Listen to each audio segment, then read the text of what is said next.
Le monde se prépare à une récession. Mais certains riches disent que les récessions sont une bonne chose.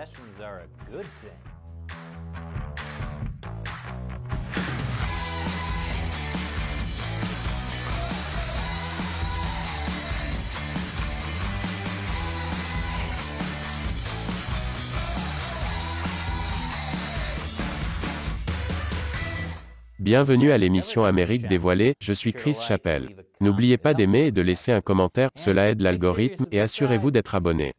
Parce que YouTube a secrètement désabonné des gens. Et comme YouTube n'informe pas non plus les gens des nouveaux épisodes, revenez chaque mardi, mercredi, jeudi et samedi pour voir les nouveaux épisodes.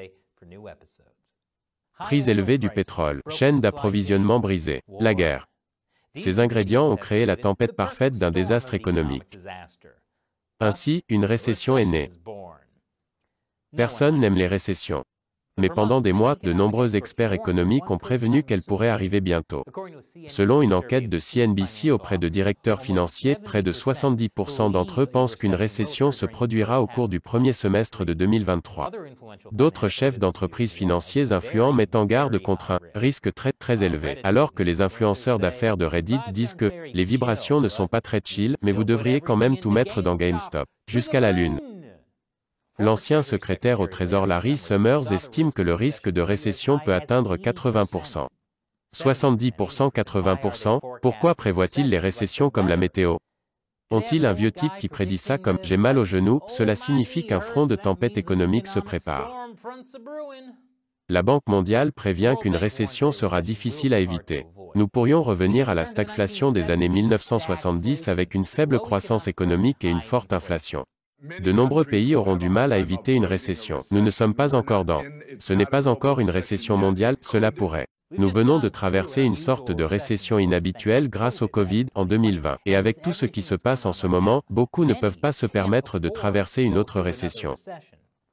Plus de gens pourraient perdre leur emploi et ils seront plus susceptibles de rester au chômage à long terme. Les perspectives sont plutôt sombres. La Deutsche Bank prévoit une récession majeure dans les 2 prochaines années. La note qu'elle a adressée aux investisseurs en avril était intitulée « Pourquoi la prochaine récession sera pire que prévu ». Le PDG de JP Morgan, Jamie Dimon, a prévenu qu'un ouragan économique se profilait à l'horizon. Cet ouragan est juste là, en bas de la route, il vient vers nous. Nous ne savons simplement pas si c'est une tempête mineure ou une super tempête Sandy ou Andrew ou quelque chose comme ça, et vous feriez mieux de vous préparer. Un ouragan économique? Oh non, ça veut dire que tout le monde va paniquer, certaines personnes vont tout perdre. Pendant que les gens en Floride vont faire la queue pendant tout le truc. J'espère que cet ouragan n'est pas fait de feu et de glace. C'est déjà assez mauvais quand ils parlent de l'économie comme de la météo. Je n'ai pas besoin qu'ils en parlent comme si c'était Game of Thrones. Tout cela semble bien sombre, mais le milliardaire Elon Musk a une vision plus positive. Lorsqu'on lui a demandé s'il y aurait une récession, Musk a répondu « Oui, mais c'est en fait une bonne chose. » Une récession est une bonne chose? Je n'aurais jamais pensé entendre ces deux choses dans la même phrase. C'est comme entendre « hémorragie catastrophique » suivie de « meilleures vacances de tous les temps ». Une récession peut-elle être une bonne chose? Plus après la pause. Bon retour. Si vous aimez notre style de couverture non partisane et légèrement amusante de l'actualité et que vous ne voulez pas nous voir fermer à cause de la démonétisation de YouTube, il suffit $1 par épisode sur Patreon. Vous pouvez également fixer une limite mensuelle. Vous pouvez également rejoindre notre plateforme exclusive de médias sociaux sans censure sur Locals. Les liens vers les deux sont ci-dessous. Des économistes et des chefs d'entreprise préviennent qu'une récession est à venir. Elon Musk en fait partie, mais il affirme que les récessions ne sont pas nécessairement mauvaises. En fait, la récession à venir est une bonne chose. C'est exactement ce à quoi les gens pensent quand ils entendent le mot « récession ». Est-ce que j'ai dit « les gens », je voulais dire « milliardaire ». Plus précisément Elon Musk, puisqu'il a gagné $150 milliards pendant la récession pandémique. Maintenant, dans le contexte, Musk s'en prend au travail à distance. Il pense que le travail à domicile rend les gens plus paresseux. C'est pourquoi il dit aux employés de retourner au bureau, sinon. Que voulez-vous dire par travailler à la maison vous rend paresseux? Je travaille à la maison et je ne suis pas paresseux. Je vais lui écrire un mail de colère. Où est mon ordinateur? Ah, c'est trop loin. Dans l'esprit de Musk, une récession réveillerait les gens pour qu'ils travaillent dur et soient plus productifs. La seule façon d'y parvenir est de revenir au travail en personne. Il pense également que les récessions aident à éliminer les mauvaises entreprises. Elles doivent mourir pour pouvoir cesser de consommer des ressources. Les mauvaises entreprises, vous savez, comme les magasins familiaux. Arrêtez de monopoliser toutes ces ressources, bande de parasites. Parce qu'il est évident que toutes ces ressources doivent aller à Musk. Même si elles ne vont pas à son personnel chez Tesla. Bien sûr, il y a beaucoup de mauvaises entreprises qui sont super inefficaces, comme littéralement toutes les grandes banques. En théorie, les récessions devraient éliminer les mauvaises banques et laisser entrer une saine concurrence. Mais en pratique, ces banques sont trop grosses pour faire faillite, donc elles seront toujours renflouées. C'est pourquoi elles sont si inefficaces. Mais il y a des bons côtés aux récessions. Les entreprises pourraient prendre les récessions comme un signal d'alarme pour se débarrasser des dépenses inutiles. Cela oblige les entreprises à trouver des moyens de réduire les coûts. Génial pour certaines entreprises. Pas vraiment sûr pour les travailleurs. Sommes-nous prêts à ce que les robots prennent encore plus de nos emplois? Mais pensez au bon côté des choses. Lorsque les temps sont durs, certaines personnes pourraient manger plus sainement en mangeant moins au restaurant et en réduisant les calories. Mais c'est mitigé, de nombreux Américains à faible revenu ne peuvent même pas s'offrir des fruits et des légumes en période de récession. Même ceux qui le peuvent ne choisissent pas forcément de manger plus sainement. Préparez ces seaux de glace parfumés au pain de viande, parce que nous allons commencer à manger plus de nourriture réconfortante pendant une récession. C'est génial pour l'industrie des sucreries. Ils ont tendance à avoir beaucoup plus de clients pendant les récessions, ce qui prouve ma théorie selon laquelle l'usine de Willy Wonka a été construite sur la souffrance humaine. D'autres entreprises comme les épiceries et les services d'entretien prospèrent aussi pendant les récessions. Mais en général, les entreprises, surtout les petites entreprises en démarrage, sont touchées par les récessions.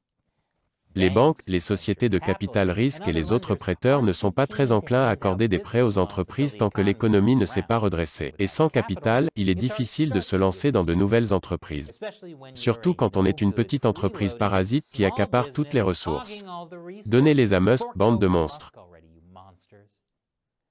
Alors que devons-nous penser de la prochaine récession? De nombreux experts et médias affirment que la récession à venir pourrait ne pas être si grave. Attendez. Les médias nous disent de ne pas paniquer? C'est leur truc. Ce serait comme ce psychopathe de Willy Wonka disant aux Oompa Loompa de s'assurer que les enfants ne se blessent pas dans son usine, qui a été construite sur la souffrance humaine. Qu'est-ce qui se passe? Je vous explique après la pause. Bon retour parmi nous. Avec le ralentissement de l'économie et l'inflation qui augmente, le monde se prépare à une récession.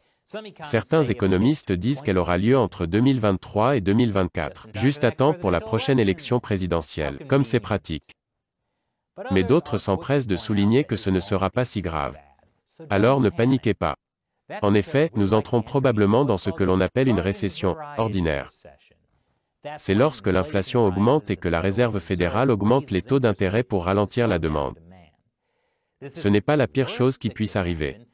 Les consommateurs disposent encore d'un peu d'argent liquide et les gens sont encore capables de dépenser sans emprunter. Ce serait différent si nous nous dirigions vers une récession de type bilan. C'est le pire type de récession. Sauf pour la récession, hémorragie catastrophique. Heureusement, je viens juste de l'inventer. Il n'y a pas d'hémorragie catastrophique. Les meilleures vacances de tous les temps. Une récession, bilantaire, c'est quand une bulle de dette grossit puis éclate. Les gens sont obligés de rembourser leurs dettes au lieu d'investir de l'argent ou de le dépenser dans l'économie. C'est ce qui a conduit à la crise financière de 2008. Mais, la plupart des économistes s'accordent à dire qu'il est peu probable qu'une nouvelle récession se transforme en un effondrement total, comme celui de 2008, qui n'arrive qu'une seule fois dans une vie. Ce qui est une raison d'espérer. Mais si ces dernières années m'ont appris quelque chose, c'est que l'espoir est un mirage cruel qui ne fera que causer des souffrances supplémentaires si vous vous abreuvez à l'oasis des mensonges. Je vais bien, pourquoi demandez-vous? Selon l'économiste en chef de Moody's Analytics, si une récession devait se produire, elle ne durerait pas longtemps, elle ne serait pas grave et nous en ressortirions rapidement. Elle ne durera pas longtemps, elle ne sera pas sévère et nous serons de l'autre côté rapidement. Oh, c'est en gros ce qu'on nous a dit sur la guerre en Afghanistan. Maintenant, je suis vraiment plein d'espoir. Un ancien PDG de Goldman Sachs nous dit de nous détendre. Calmez-vous sur la négativité. L'économie part d'une position forte, avec plus d'emplois que de demandeurs d'emploi. Elle s'adapte à des taux plus élevés. Donc, il y a de l'espoir que nous allons nous en sortir. Un espoir cruel et mensonger. Soit ça, soit ils espèrent vraiment que les gens ne paniquent pas. Parce que s'il y a une chose qui aggrave la récession, c'est que les chefs d'entreprise et les consommateurs perdent encore plus confiance. Heureusement, c'est une réelle cause d'espoir. En effet, compte tenu de tout ce qui existe déjà, il est impossible que les consommateurs perdent davantage confiance dans les chefs d'entreprise qu'ils ne l'ont déjà fait. Alors, qu'en pensez-vous? Vous attendez une récession comme Elon Musk? Faites-le nous savoir dans les commentaires ci-dessous. Et nous ne pourrions pas réaliser cette émission sans le soutien de téléspectateurs comme vous.